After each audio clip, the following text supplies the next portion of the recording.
രാജ്യത്ത് ഏറ്റവും വലിയ ഭീഷണിയായ വർഗീയ ഫാസിസത്തെ പരാജയപ്പെടുത്തലാണ് ലോക്സഭാ തെരഞ്ഞെടുപ്പിലെ സുപ്രധാന കടമയെന്ന് ജമാഅത്തെ ഇസ്ലാമി കേന്ദ്ര നേതൃത്വം പ്രഖ്യാപിച്ചു. ഇതിനായി ഓരോ മണ്ഡലങ്ങളിലും വർഗീയ ഫാസിസ്റ്റ് കക്ഷികളെ പരാജയപ്പെടുത്താൻ കഴിവുള്ള സ്ഥാനാർത്ഥികളെ കണ്ടെത്തി പിന്തുണയ്ക്കും. നിലവിൽ 77 മണ്ഡലങ്ങളിൽ സർവേ പൂർത്തിയായി. മഹാരാഷ്ട്രയിൽ 10 സീറ്റിൽ കോൺഗ്രസ്, 7 സീറ്റിൽ NCP, 4 സീറ്റിൽ ആം ആദ്മി, 1 സീറ്റിൽ സ്വതന്ത്രൻ എന്നിവരെ പിന്തുണയ്ക്കും. പശ്ചിമബംഗാളിൽ 15-ൽ തൃണമൂൽ കോൺഗ്രസ്, 6-ൽ ഇടതു പാർട്ടികൾ, 3-ൽ കോൺഗ്രസ്, 1-ൽ AUDF, 9-ൽ വെൽഫെയർ പാർട്ടി എന്നിങ്ങനെയാണ് പിന്തുണ. ആസാമിൽ 9-ൽ കോൺഗ്രസിനെയും 2-ൽ AUDF-നെയും 1-ൽ നാഷണൽ ബോഡോയെയും പിന്തുണയ്ക്കും. ജാർഖണ്ഡിൽ 2-ൽ കോൺഗ്രസിനെയും 1-ൽ RJD-യെയും 1-ൽ AGVM-നെയും പിന്തുണയ്ക്കും.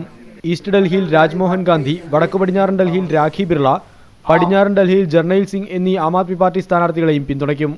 നിരപരാധികളായ മുസ്ലിം യുവാക്കളെ ഭീകരവാദികളായി ചിത്രീകരിച്ച് NIA-യും ഡൽഹി പോലീസ് സ്പെഷ്യൽ സെല്ലും അറസ്റ്റ് ചെയ്ത് പീഡിപ്പിക്കുകയാണെന്ന് ജമാഅത്തെ ഇസ്ലാമി ആരോപിച്ചു. ഈ സാഹചര്യത്തിൽ 2 ഏജൻസികളെയും നിയന്ത്രിക്കുന്ന കോൺഗ്രസിനെ ഭൂരിഭാഗം മണ്ഡലങ്ങളിൽ പിന്തുണയ്ക്കുന്നത് ശരിയാണോ എന്ന ചോദ്യത്തിന് ജമാഅത്തെ ഇസ്ലാമി ദേശീയ വക്താവ് മുഹമ്മദ് സലീം എഞ്ചിനീയർ ഇങ്ങനെ മറുപടി നൽകി.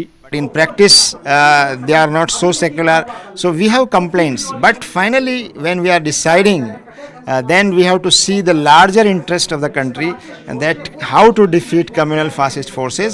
So some places where there is no choice before us, the Congress will become the choice. Kerala ഘടകത്തിൽ നിന്ന് സർവേ റിപ്പോർട്ട് ലഭിച്ചിട്ടില്ലെന്നും ലഭിച്ചാലുടൻ പിന്തുണയുടെ കാര്യം പ്രഖ്യാപിക്കുമെന്നും ജമാഅത്തെ ഇസ്ലാമി നേതൃത്വം വ്യക്തമാക്കി.